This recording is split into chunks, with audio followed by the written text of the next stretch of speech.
I got several issues, if I could just run through them as quickly as possible. The Port Infrastructure Grant Program that you mentioned, we want to get those funds. Will you commit to working with me to ensure that the recipients are able to execute their own funding as soon as possible to help speed up the port infrastructure congestion issue?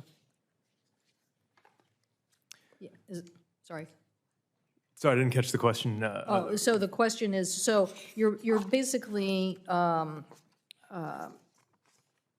I've heard from stakeholders, there's still confusion about how the Maritime Administration will administer the new authority. So I'm asking you, will you commit to work with me and others to ensure recipients can execute their own funding as soon as possible projects? Yes, absolutely. The window for 2022 applications is open now, and we want to see these dollars deployed as promptly and effectively as possible. I mentioned this issue of delayed people holding up some of your nominees, particularly NHTSA.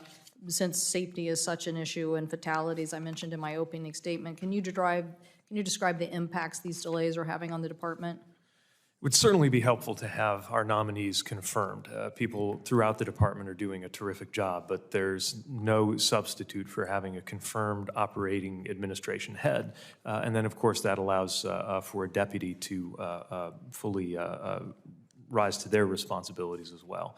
That's important in NHTSA for safety. I would add for the CFO of a department that's been asked to handle such an influx of funding, our general counsel and many other positions which we are very eager to see confirmations in for the benefit of safety, supply chains, fiscal responsibility, and everything that we're responsible for managing. And I mentioned, thank you for the air grant support in the budget. Will you continue to oversee the FAA and make sure that they are adhering to the law that we passed on aviation safety and implementing those rules into law? Yes, we recognize the importance of promptly and effectively implementing that law. My understanding is about 30% of the new requirements or prescriptions have been addressed so far, and we'll continue working to ensure that FAA meets its obligations and responsibilities. Well, I think everybody's concerned with a change in FAA administration, that we do have consistency and continuity here and continue to make progress, that the FAA is the final word here on safety, and they have to continue to make the improvements that we've outlined by Congress.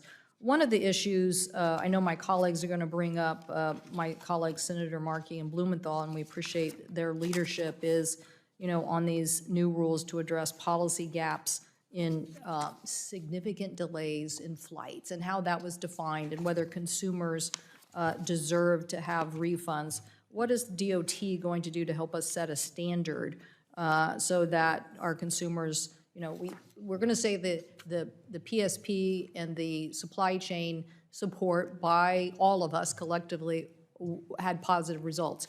But we also want to make sure that our consumers who felt the impact of the pandemic also get their response from the airlines in a timely fashion. So what DOC has not set a standard for how long delay must be in order to be significant. Are you going to be doing that? We agree, in addition to supporting a robust aviation sector, we need to make sure that airlines are held accountable for doing right by consumers and make sure the traveling public's treated fairly. Part of how we responded to that is by enforcing on an airline's obligation to provide refunds when there are cancellations or significant changes to flights. We fined one airline $4.5 million for extreme delays in providing refunds. And we're investigating and actively working on a rulemaking that would address protections for consumers unable to travel due to restrictions or concerns related to serious communicable disease.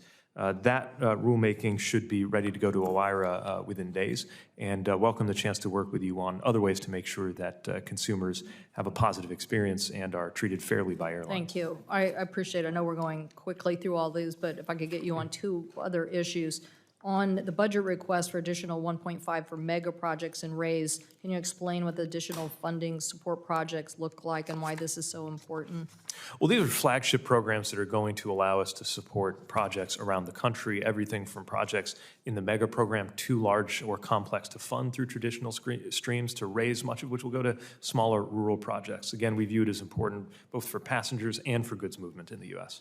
Thank you. And then on the culverts, I have to take exception to my colleague.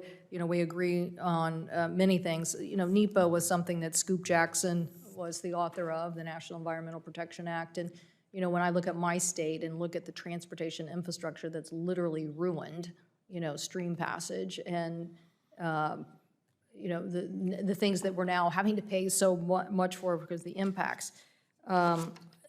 I look at these issues and say we have to be able to do both. I mean, that's what this transportation package said too. We have to be able to do both. We have to do smart transportation infrastructure and continue to help make sure that those things are protected. I love the greening of our ports, particularly because it's going to help us.